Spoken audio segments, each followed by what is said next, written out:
Paciente de 50 anos, gênero feminino, procura atendimento. Por que ele coloca de. Não, eu vou ler primeiro, depois a gente coloca.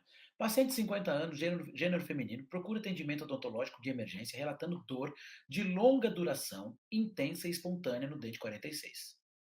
A paciente descreve a dor como pulsátil e relata que a mesma melhora com frio.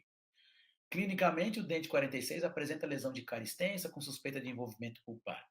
Na imagem radiográfica periapical, observa-se que a lesão de cárie afeta esmalte, dentina e polpa, e ainda há espaçamento do periodonto apical, ou do ligamento periodontal. Diante do exposto, o diagnóstico é de letra A, pulpite reversível, letra B, pulpite irreversível, letra C, pulpite hiperplásica, letra D, obliteração pulpar. Vamos interpretar aqui, eu vou te mostrar para vocês, é lógico que essa questão aqui, vocês viram que não é difícil. Ela não é difícil, e é o perfil da banca de vocês. Paciente de 50 anos, é importante? É. Por quê? Porque ele coloca ali, paciente de 50 anos, significa que ele tem, provavelmente, aí o ápice fechado. Legal? Raiz completamente formada. Aí, gênero feminino, procura atendimento odontológico de emergência. Se o cara procura atendimento de emergência, ele nem precisava colocar que está com dor. Mas ele ainda coloca, ó, relatando dor. Então, é uma característica. Se ele relata dor, ele tem uma patologia aguda. E ponto final. Legal? Nessa questão, eu já posso tirar a letra C e a letra D. A obliteração pulpar você já tira, porque não é patologia pulpar e periapical. Né? Pulpite hiperplásica você conhece, é crônica. Então não dói. Você fica entre a pulpite reversível e a irreversível. Olha que interessante. A dor é longa duração, intensa e espontânea. Olha quanta característica da dor. Característica espontânea, intensa, de longa duração. Aí você para pensar. Não fica pensando só na característica em si. Tenta interpretar se você está numa fase da hiperemia ou da congestão vascular. Essa é a interpretação que você tem que ter. Legal? E ele coloca ainda, ó, a dor é pulsátil. E aí ele mata a charada naquilo que eu falei para vocês, que é o que eu falo, que é a melhor característica que tem, ó. A mesma melhora com o frio. A dor alivia com o frio, só tem uma doença que é dessa maneira. Qual que é? A pulpite irreversível. Letra, acertou quem colocou a letra B de bola. Irreversível. A anestesia local foi definida como perda da sensação em uma área circunscrita do corpo causada pela depressão da excitação nas terminações nervosas ou pela inibição do processo de condução dos nervos periféricos. Uma característica importante da anestesia local é a produção da perda da sensibilidade sem indução da perda de consciência. Nessa área principal, a anestesia local difere drasticamente da anestesia geral. Afinal de contas, a anestesia local você não tem perda de consciência. A anestesia geral você tem perda de consciência, tanto é que o cara tem que ser entubado.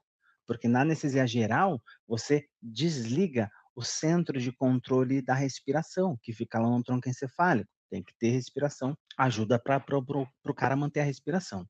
Então, isso na anestesia local não precisa, porque você não tem a depressão do sistema nervoso central a esse nível, em situações normais, obviamente. Então, esse é o contexto. Esse textinho que ele coloca aqui no início, ó, falando depressão das excitações nas terminações nervosas e bababá, isso aqui eu vou explicar detalhadamente nos próximos slides, tá? Mas ele colocou um textinho aqui só para contextualizar a questão. Segundo Benet, mencionado no livro Manual de Anestesia Local, né, ou seja, o Malamed, são propriedades de um anestésico local ideal, exceto, exceto. Então, são 4 alternativas. Uma delas tem uma informação que não é ideal numa anestesia local. Tá? Então, primeira afirmação: ter a potência suficiente para proporcionar anestesia completa sem uso de soluções em concentrações nocivas. Em outras palavras, ele está falando aqui que o anestésico local tem que ter uma concentração suficiente que não seja necessário chegar na toxicidade. Concentração nociva é concentração tóxica. Então, a gente quer isso aqui? Claro que a gente quer, mas eu quero o exceto. Então, não é essa. B, ser relativamente isento quanto à produção de reações alérgicas. Sim, isso está certo. Isso a gente consegue. É muito raro ter alergia a anestésico local, principalmente aos anestésicos amidas, que a gente vai falar já já, tá? Então é bem raro. O Malamed ele até fala que é praticamente inexistente o risco de reação alérgica à amida. Quando o paciente fala que é alérgico ao anestésico, na maioria das vezes ele é alérgico ao conservante. E aí o anestésico acaba caindo no combo, né? Mas se ele fosse lá investigar no alergologista certinho, ele ia ver que na verdade provavelmente não é o anestésico, é o conservante da solução. Então, tá certo isso aqui. Alternativa C, ser instável em solução. Como assim? A gente quer que o anestésico seja instável em solução? A gente quer que o anestésico seja estável em solução. A gente quer tanto uma estabilidade do anestésico colocar em solução que a indústria farmacêutica coloca lá um ácido clorídrico para melhorar a estabilidade. Então isso aqui está errado. Essa é a alternativa errada. Essa é o exceto. Né? Mas continuando, ó, ser instável em solução e prontamente submetido à biotransformação no corpo. A gente até quer que o anestésico seja biotransformado. Como eu disse, se a biotransformação não ocorrer, a gente vai ter mais toxicidade. Mas a gente não quer que a absorção seja muito rápida. Tanto é que a gente coloca o vasoconstritor junto. A gente tem solução com vasoconstritor. Né? Então, mas de qualquer forma, isso aqui está muito errado. Ser instável, a gente quer estabilidade na solução. E opção D, ser estéril ou capaz de ser esterilizado pelo calor sem sofrer deterioração química. Sim, também. Também, a gente quer isso aqui. Então, o que nós não queremos é isso aqui, ó, ser instável em solução. É o exceto. O uso de dentifrício fluoretado para escovar os dentes, assim que eles irrompem na boca, tem sido pragmaticamente recomendado por associações e academias, tanto da área odontológica como médica no Brasil e exterior. E é verdade, né? Hoje a gente não recomenda mais dentifrício sem flúor, mesmo para crianças. Então, crianças pequenas, bebês, irrompeu o dente, tem que escovar com dentifrício fluoretado com no mínimo 1.000 ppm de flúor. O que vai mudar é a quantidade que a gente põe na escova.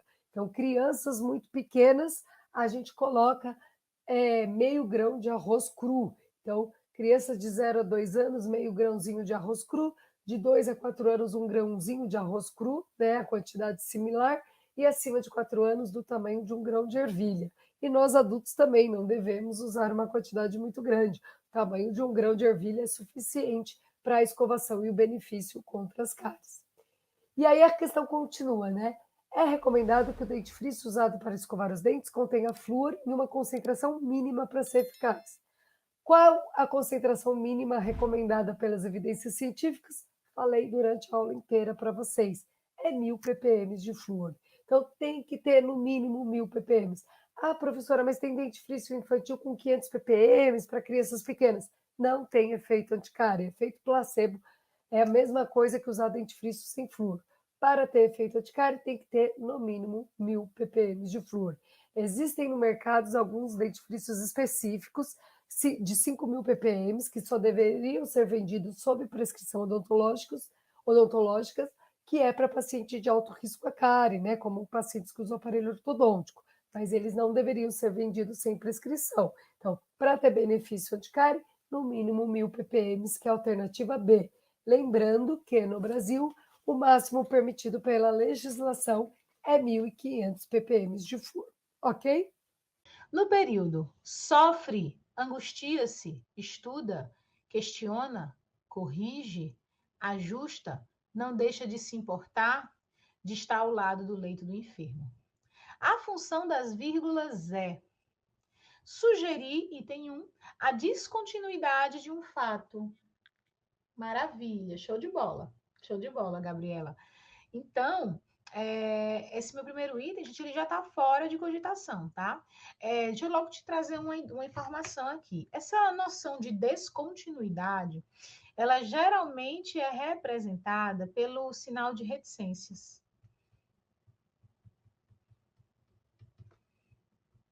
Certo? Então, geralmente, quando a gente quer trazer essa ideia de descontinuidade, por exemplo, eu queria... E eu não completo, né? Então, é mais representada por reticências. A vírgula não é utilizada para isso. Então, o item 1 está fora de questão. E aí ele diz assim, ó, indicar a elipse de alguns conectores. Gente, eu só não concordo 100%, né, com esse gabarito, o gabarito que a banca trouxe, né, porque não é bem de alguns conectores, e sim de um conector, tá? Por quê? Porque se eu fosse fazer o uso padrão aqui, eu falaria sofre, angustia-se, estuda, questiona, corrige, ajusta, não deixa de se importar e de estar ao lado do enfermo, no lugar desta vírgula. Então, a única omissão, né, elipse é omissão de termo, tá certo? Só para a gente deixar aqui anotado, coloque logo aí que a elipse é a omissão de um termo. Então, há a elipse sim, mas não é de termos, de conectores, e sim só de um, certo? Então, elipse é omissão, só que a tua banca, ela deu esse item como correto, viu? Então, assim, você já fica de olho que não é uma banca que é muito apegada a preciosismo, né? Dizer, falou conectores, mas na verdade é um. Então, tá errado. Na banca, pelo visto, não se apega a isso, tá certo? Então, fica atento a esse detalhezinho. Ela considerou o item 2 como correto. Item 3, separar orações justapostas assindéticas. Aqui que a banca, né, trouxe essa palavra justapostas, viu? Porque isso aqui deixa o aluno doidinho. Mas, na verdade, não tem nada demais aqui. É a mesma coisa que você dizer oração coordenada, né? São orações que não são dependentes umas das outras, né? São individualizadas. Então, ó, cada verbo representa uma oração. Eu tenho uma oração aqui, ó, sofre, angustia-se, estuda, questiona, corrige, ajusta, deixa de se importar e de estar ao lado, né? Deixa de se importar e de estar ao lado. Então, aqui eu tenho uma estruturazinha que se liga a essa e a essa, ok? Então, eu tenho aqui realmente orações justapostas, né? Orações coordenadas. E por que assindéticas? Assindéticas são aquelas que são utilizadas sem conector. E é verdade, elas estão sem conector. A banca disse que houve a omissão de um conector aqui, né, de conectores. É verdade, e por isso a gente chama justamente essas orações de assindéticas. São aquelas utilizadas sem conector. Então, a tua banca, ela trouxe como gabarito os itens 2 e 3. Gabarito, letra D, tá certo? Então, assim, gente, mais uma vez, cuidado com detalhes desse tipo. A tua banca, mais uma vez, ela falou elipse, omissão de alguns conectores. Mas, bem, a gente só percebe de um conector aqui, tá? Um cirurgião dentista irá remover o dente 14 rígido por indicação ortodôntica. Sobre os procedimentos clínicos dessa cirurgia, é correto afirmar que deve anestesiar os nervos alveolar superior médio e o nervo palatino maior. Sim, é um 14, né? O fórceps 151 é o mais apropriado para ser utilizado? Não, porque o 151 é para a mandíbula. Na luxação do dente com fórceps, a força deve ser direcionada mais para palatino? Não, porque o 14 é um dente com raízes fininhas, premolar birradiculado, o risco de fratura aumenta. Então, para vestibular. O uso de alavanca provavelmente não será necessário, não tem como definir. Você pode luxar com o elevador, na verdade não é nem alavanca, né? Então, resposta correta, letra A, deve-se anestesiar o alveolar superior médio e o nervo palatino maior. A respeito das resinas compostas, analise as afirmativas abaixo e está correto apenas o que se afirma em... Vamos lá. Dentre os materiais restauradores diretos empregados na atualidade, as resinas compostas constituem a primeira opção para a restauração de dentes posteriores quando a estética é requisitada. Perfeito. por uma questão de opções de cor, aliada à resistência mecânica, né? Então, atualmente, de fato, a gente escolhe a resina. Temos resinas excelentes no mercado que devolvem resistência mecânica, estética para o dente. 2. Em resina composta dispensa o condicionamento ácido prévio do dente e, caso deseje usar, o recomendado é o ácido poliacrílico 9%. A gente usa o ácido poliacrílico 10% lá pro CIV. Não é obrigatório antes de botar o CIV.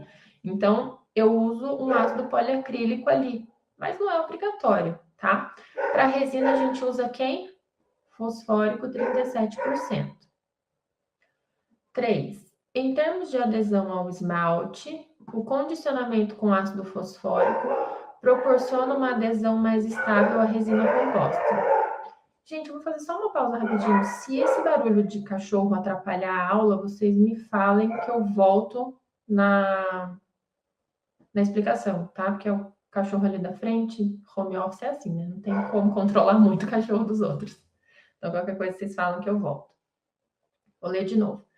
Em termos de adesão ao esmalte, o condicionamento com ácido fosfórico proporciona uma adesão mais estável à resina composta, por meio de um mecanismo de embrincamento micromecânico e formação de tags resinosos. Eu não tenho tag resinoso no esmalte. Então, assim, tag resinoso a gente vê mais na dentina. Mas o que ele quis explicar aqui? Quando você cria microporosidades no esmalte, você cria microrretenções. E aí esse adesivo penetra nessas microrretenções e quando a gente polimeriza, ele fica ali, né, unido. E aí, para alguns autores, essa palavra tag resinoso aqui, a gente usa mais para explicar aquela resina que entrou no túbulo dentinário, tá? Mas não está errado considerar isso para o esmalte, não, tudo bem? É que as porosidades que a gente consegue no esmalte têm uma profundidade diferente do adesivo que penetra no túbulo dentinário, por exemplo, tá? Mas não está errado, essa é uma opção correta. E a última, as resinas compostas podem ser classificadas de várias formas, sendo o método mais usual aquele que as classifica quanto ao tamanho de carga utilizada. Esse tipo de classificação permite agrupar as resinas compostas em dois tipos essenciais. Até o ponto final estava certo. Agora, olha o tipo essencial: resina de camada única e resina de técnica incremental. Aqui a gente está classificando resina bulk fill e resina convencional. Tem nada a ver com a carga, tá? A carga é uma coisa, a viscosidade é outra coisa e o tipo bulk ou convencional é outra coisa, é a técnica restauradora. Então, essa daqui tá errada por conta dessa classificação que tá associando a carga, não tem nada a ver, tá bom? Resina bulk fill tem carga também diferente, não tem nada a ver, tá? Então, as que estão corretas, 1 e 3.